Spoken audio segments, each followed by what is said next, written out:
that's literally how he designed his dungeon.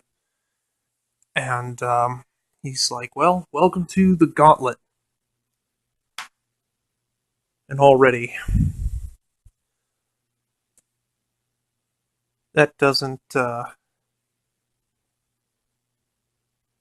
sound foreboding at all, you know. And you can kind of tell that it's kind of ringing in the back of the other players' ears, the ones who know him. And we go through the first level, and it's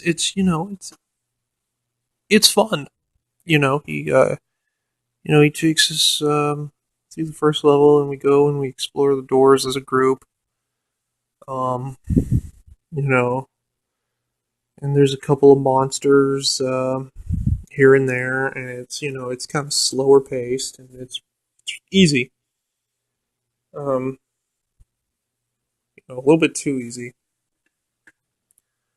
You know,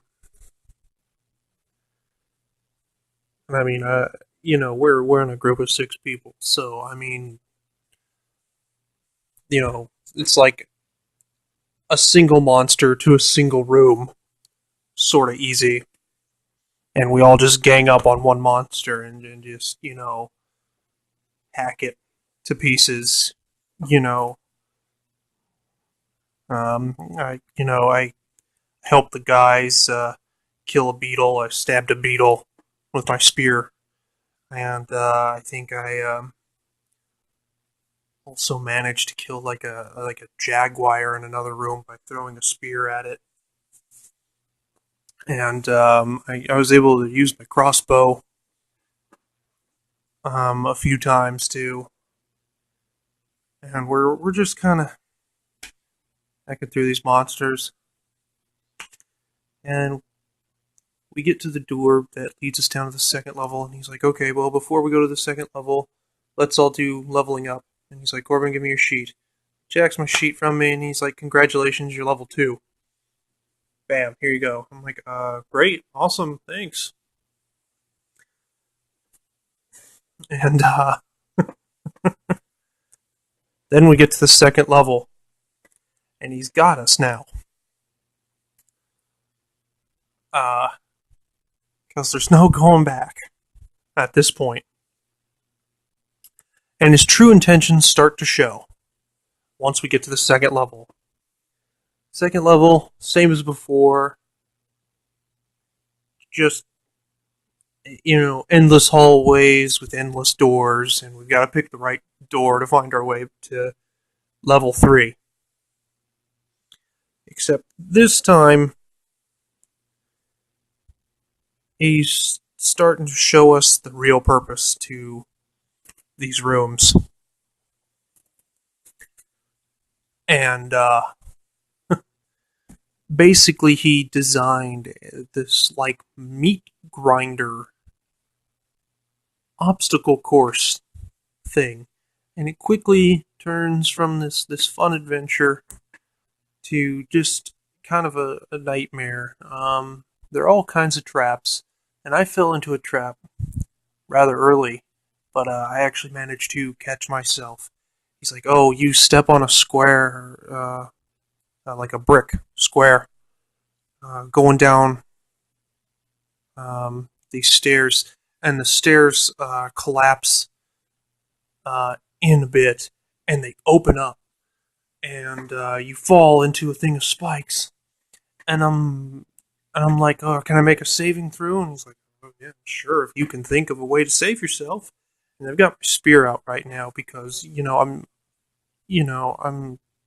going down the hallway, and I'm like thinking to myself, at level 2, I'm like, okay, one of these is gonna have like a monster just in the hallway, right? Because he's done monsters in rooms up until now, and so he's gonna change it up eventually. And there's just going to be a monster that charges us in the hallway. So I've got my spear out, and I'm like, okay. And I make my save throw, and I'm like, and I get a high enough number, and he's like, okay, if you can think of something to save yourself, I'll give it to you. And I'm like, okay. I quickly turn my spear, um, sideways over my head as I'm falling and catch myself with my spear, propped up against both sides of the edge of what's left of this stairwell. And he's like, okay, you got it. And Keith's like, oh, go over there and help him up and stuff. And I'm like, awesome, yay, I saved myself. I was gonna fall into a thing of spikes. But as we started going along, not just in the hallways, but in every room, it was some kind of trap.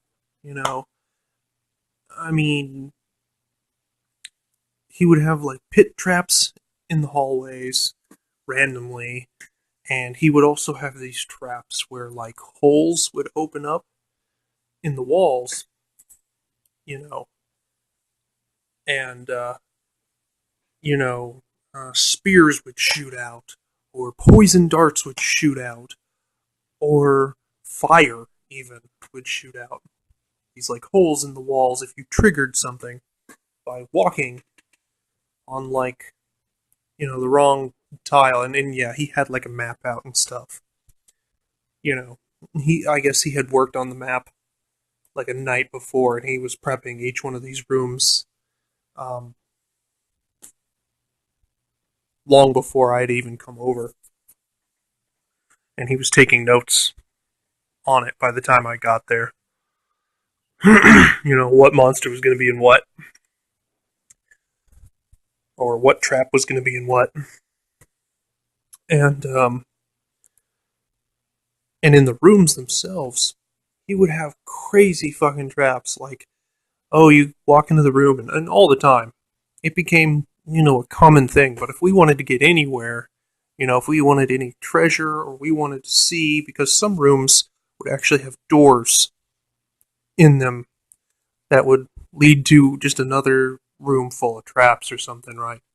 But it eventually came down to, okay, well, one of these rooms might lead to another door that leads to the way down to level 3. And he had all kinds of crazy traps, He would have rooms with, buzzsaws and shit, and guillotines in them. Just crazy fucking shit. He had a room with a reverse Iron Maiden. It was an Iron Maiden, but the spikes came out of the Iron Maiden, and the Iron Maiden would spin around the room. Weird shit. And it quickly became like a game of Saw.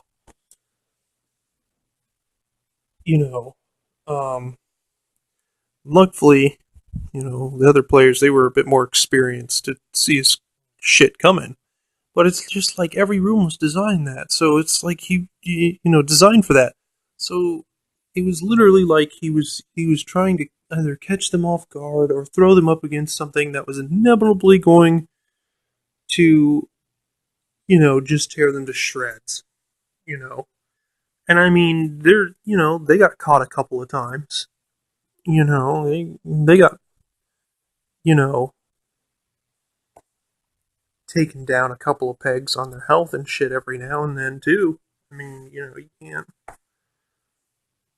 protect against everything, especially not when every room's got some kind of crazy fucking contraption or some really fucked up monster or something in it.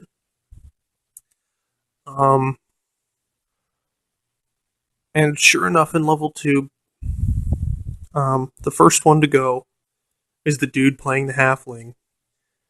If I remember correctly, I believe he got it in one of the hallways, actually. He got lit on fire, and while he's running around on fire, he hits another trap, and he falls into like a pit of snakes on fire. And you could only imagine the other chaos that ensued. I mean, it's just, on fire, falling into a pit of poisonous snakes. So, um, our halfling died very early, and